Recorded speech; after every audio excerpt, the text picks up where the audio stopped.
جی ناظرین، بریک کے بعد ایک بار پھر آپ کو خوش آمدید کہتے ہیں. بات ہو رہی ہے پاکستان میں انڈسٹری، جو ہماری ٹی وی انڈسٹری ہے، فلم انڈسٹری ہے، اور ہمارے آرٹسٹ وہ کس حال میں زندگی گزارتے ہیں، اور جب وہ مر جاتے ہیں تو خصوصاً ہم مختصر سے بیانات دیکھتے ہیں ہمارے پولیٹیشینز کی جانب سے، حکمرانوں کی جانب سے، کہ ان کی جانب سے اظہار افسوس کیا گیا. اسٹوڈیوز میں موجود اپنے معزز مہمانوں کا تعارف کراتے ہیں. ہمیں جوائن کیا ہے سید نور صاحب نے، پروڈیوسر ڈائریکٹر ہیں، کسی تعارف کے محتاج نہیں، بہت ساری اعلیٰ فلمیں ان کے کریڈٹ پہ موجود ہیں. مسد تشریف رکھتے ہیں ہمارے بہت ہی محترم فردوس جمال صاحب، سینئر آرٹسٹ ہیں، بہت کنٹریبیوشن آپ کی پاکستانی انڈسٹری کے لیے، ثقافت کی اگر ہم بات کرتے ہیں. قوی خان صاحب کسی تعارف کے محتاج نہیں، بہت سارے ڈرامے اور پاکستان کی انڈسٹری کے لیے بہت ساری ان کی خدمات ہیں، سینئر آرٹسٹ ہیں. ان کے ساتھ تشریف رکھتی ہیں شیبہ حسن صاحبہ، سونا چاندی ڈرامہ ان کی پہچان ہے اور آرٹسٹ کمیونٹی کو یہاں پہ ریپرزینٹ بھی کریں گی. آپ کو سب کو ویلکم کہتے ہیں ڈسکشن میں. سید نور صاحب، آپ سے ڈسکشن کا آغاز کرتے ہیں. آپ نے دیکھا ہوگا پاکستانی انڈسٹری کے حوالے سے اگر ہم بات کریں، چاہے فلم ہے یا ٹی وی ہے، ہمارا آرٹسٹ جس حالت میں اس دنیا سے جاتا ہے یا جو اس کی زندگی ہوتی ہے، اس حوالے سے تو آپ نے دیکھا ہوگا، آپ بہتر جانتے ہیں. اور ریسنٹلی جیسے ببو برال اور مستانہ کی اگر ہم بات کرتے ہیں، جس حالت میں ان کی ڈیتھ ہوئی، تو حکومتوں نے تو کچھ نہیں کیا. تو کیا ہونا چاہیے ہماری اس کمیونٹی کے لیے؟ ابھی آپ فرما رہی تھی کہ جی تعارف کے محتاج نہیں ہیں، تعارف کے محتاج نہیں ہیں، تعارف کے محتاج نہیں ہیں. ہاں، تعارف کے محتاج نہیں ہیں، لیکن کام کے محتاج ہیں. کام نہیں مل رہا،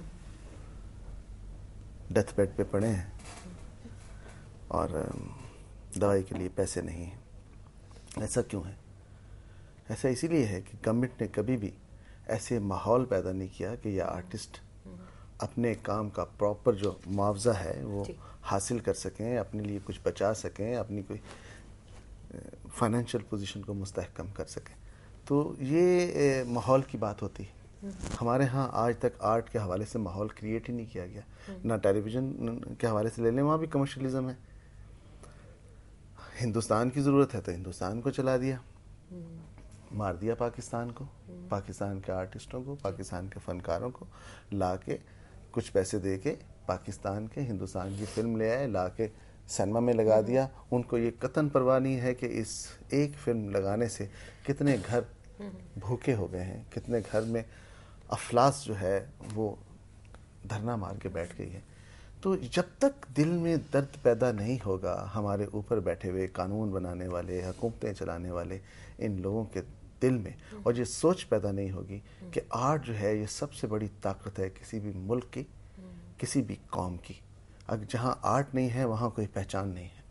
اور بڑی اہم آپ نے بات کی، آپ کہہ رہے ہیں جہاں آرٹ نہیں ہے وہاں پہچان نہیں، اور اس کسی بھی ملک کی ترقی کے لیے آپ کہہ رہے ہیں کہ بہت بڑی طاقت ہوتی ہے. لیکن فردوس جمال صاحب، آپ سے میں جاننا چاہوں گی، جو ہمارے ملک میں اس طرح کے حالات ہیں، دہشت گردی کی کاروائیاں آئے روز ہوتی ہیں، لگتا کچھ ایسے ہی ہے کہ اگر ہیلدی ایکٹیویٹیز نہیں ہوں گی تو لوگ اس طرح کی سرگرمیوں میں ملوث رہیں گے. لیکن جب آرٹسٹ طبقے کی ہم بات کرتے ہیں اور ان کے جب مسائل سامنے آتے ہیں تو اس پہ بھی رونا آ جاتا ہے. جیسے میں ببو برال اور مستانہ کی بار بار بات کر رہی ہوں، ان کا بار بار ذکر کر رہی ہوں، اور جس طریقے سے ان کی بات ہوئی، تو کیا آپ سمجھتے نہیں ہیں کہ سب کے لیے ایک لمحہ فکریہ ہے، اس معاشرے کے لیے بھی؟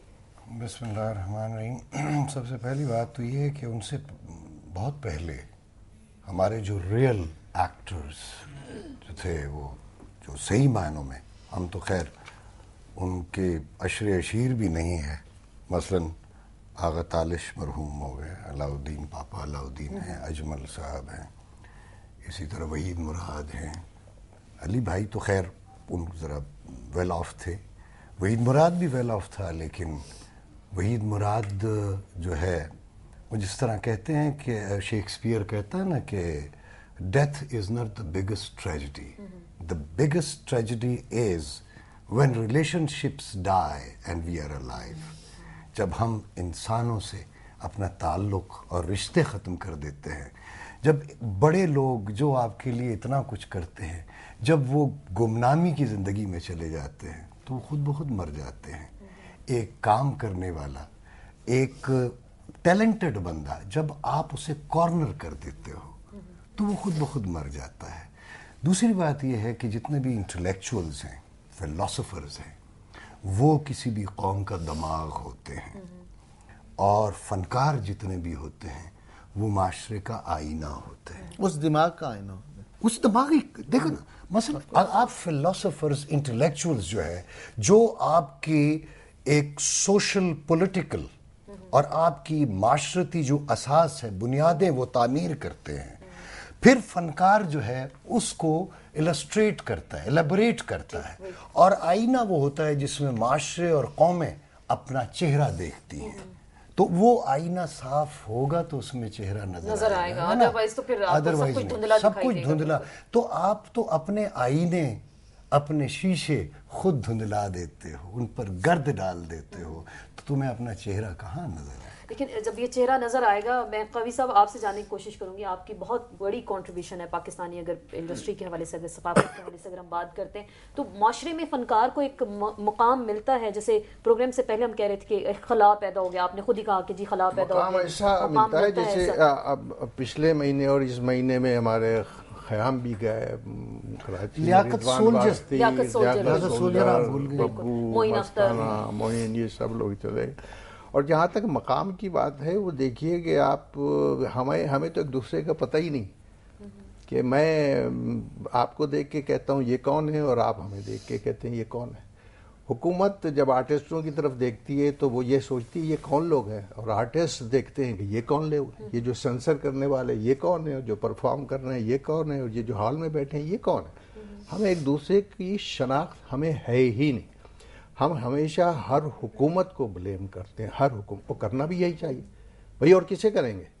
لیکن آج تک میری اپنی زندگی, میرے اپنے کیریئر میں یہ جو جتنا بھی ہے فلم کا, یہ سارا فلم میں نے 12-13 فلمیں بنائی, نور کو پتہ ہے 250-300 فلموں میں کام کیا, سارا کچھ. لیکن آپ شناخت کا اندازہ یہ لگا لیجئے کہ ابھی مجھے بڑی ہنسی آ رہی ہے جب آپ کہہ رہی ہیں کہ شناخت اور پہچان اور حکومت, کہ یہ پہلا پروگرام ہے جس میں مجھ سے کوئی فلم وغیرہ کی بات بھی کی جا رہی ہے. تو میں سوچ رہا ہوں کہ شاید اب میں فلم میں داخل ہو رہا ہوں تو مجھے تو کچھ پتہ ہی نہیں. اس لیے ہمارے وہاں فنکار کا فلم میں یا ٹیلی ویژن پہ, یا آپ دیکھیں نا, جب ہم بات کرتے ہیں ہر فنکار کی بات کرتے ہیں کہ یہ بڑی بری حالت میں گیا, وہ بڑی بری حالت میں گیا. یہ ہمارے سب جو پرانے جن کے نام لیے انہوں نے, ہمارے اساتذہ ہیں جو اب گئے ہیں, یہ ہمارے جونیئرز ہیں, کچھ ہمارے ساتھی ہیں, لائنیں لگی ہوئی ہیں, آ رہے ہیں جا رہے ہیں. لیکن ہم کبھی نہیں سوچیں گے, ہماری حکومت بھی کبھی نہیں سوچے گی. اور کیوں سوچے, کیا ذمہ داری حکومت کی بھائی؟ حکومت کی اس میں کوئی آپ کہہ رہے ہیں کہ ذمہ داری, لیکن کیونکہ ہمارے انٹرسٹ کی بات ہوتی ہے نا, کیونکہ ہمارے کلچرل منسٹری بھی ہے, ادارے بھی موجود ہیں یہاں پہ. عجیب سے لوگ ہیں, ان کو نکال دینا چاہیے, فلمیں بند کر دینی چاہیے, یہ چینلز بھی ختم کریں, آپ بند کریں آرٹسٹوں کے لیے. آپ کے پاس تو بہت آرٹسٹ ہیں, 300-350 آرٹسٹ ہیں, آپ کو ہر صوبے میں مل جاتے ہیں. اسمبلی میں جو بیٹھے ہوئے ہیں ان کی طرف اشارہ کر رہے ہیں, آپ جو پولیٹیشینز ہیں وہ بھی آپ اشارہ کریں کہ وہ بھی آرٹسٹ ہیں. شیبہ حسن صاحب, آپ سے میں جیسے آپ ساری گفتگو اور یہ سگے زمانہ ہے ہم, کیا ہماری تو آپ شیبہ حسن صاحبہ, آپ کافی آپ نے شروع میں بھی بتایا معین اختر صاحب سے ایک بڑا اچھا آپ لوگوں کا آپ کا تعلق بھی رہا. ہم بات اوور آل کر رہے ہیں ہماری جو کمیونٹی ہے اس حوالے سے, تو خلا کہاں موجود ہے. جیسے ابھی کوی صاحب کہہ رہے ہیں کہ حکومت اس حوالے سے سنجیدہ نہیں, اور حکومت کی کوئی ذمہ داری لگتا نظر نہیں آ رہی. کبھی بھی سنجیدہ نہیں تھی اس معاملے میں, آرٹسٹوں کے بارے میں. اصل میں ان کے لیے کوئی بھی سنجیدہ نہیں ہوتا, یہ اپنی ذات کے ساتھ خود بھی سنجیدہ نہیں ہوتے جب کام کر رہے ہوتے, اپنا خیال ہی نہیں رکھتے, لوگوں کا خیال کرتے ہیں, اپنی زندگی کو زیرو کر دیتے ہیں. اور باقی میرے سے بات نہیں ہو رہی کیونکہ میرے تو دونوں بازو ہی کٹ گئے, ادھر کراچی خالی ہو گیا, ادھر لاہور خالی ہو گیا. نہ اس سے گورنمنٹ کو فرق پڑے گا, نہ گھر والوں کو فرق پڑے گا. فرق پڑے گا تو ہمیں پڑے گا جو دن رات ان لوگوں کے ساتھ رہے. ہماری زندگی ان کے ساتھ گزری, ہماری راتیں, ہمارے دن, ہماری دوپہریں. تو مجھے تو سمجھ نہیں آتی. اور میرا معین صاحب کے ساتھ ڈرامے سے پہلے کا تعلق ہے. میں ڈانسر تھی اور معین اختر صاحب بہت بڑے اینکر تھے, 1 مین شو کرتے تھے. پہلا سفر تھا ہمارا امریکہ کا. میں کبھی گجرانوالے نہیں گئی تھی, مجھے پتہ ہی نہیں تھا. سواریوں والے ٹانگے میں بیٹھنے والی میں بچی, اور ویگنوں میں آنے والی, پیدل آنے والی. میں جہاز میں بیٹھی تو امریکہ چلی گئی. معین اختر صاحب میرے ساتھ تھے, ہم 3 مہینے کٹھے رہے. فریدہ خانم صاحبہ تھیں, مہندی بھائی تھے.